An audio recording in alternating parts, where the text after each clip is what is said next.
James Lynch here for Flow Combat, doing a quick reaction video to the main event tonight, which was Max Holloway defeating Brian Ortega, handing Ortega the first loss of his career, and Max Holloway successfully defending his featherweight title. And what a performance this was, one of the fights of the year. And the biggest thing for me was Max Holloway just looking great. There was a lot of issues about his health heading into this fight, the weight cut, everything else, but he certainly silenced those critics, getting a fourth round finish in this one, the doctor actually having to come in and stop the fight.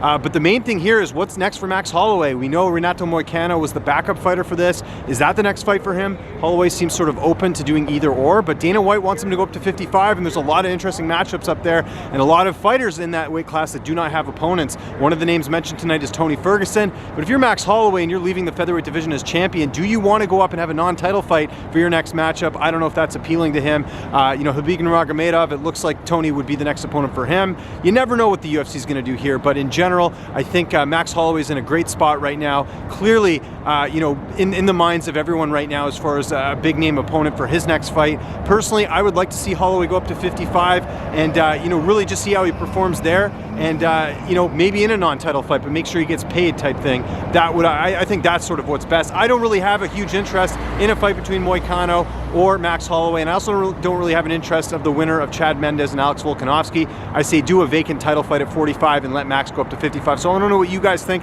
in the comment section below. Great performance by Max Holloway, and just a great card in general. I'll be doing my podcast on Monday with Adam Martin at 11 a.m. Eastern Time, recapping the card. But in the meantime, I want to get your thoughts on the main event and what is next for Max Holloway. Follow me on Twitter at Lynch on Sports, and subscribe to this YouTube channel, youtube.com/LynchOnSports. And I am James Lynch, and I will see you next time.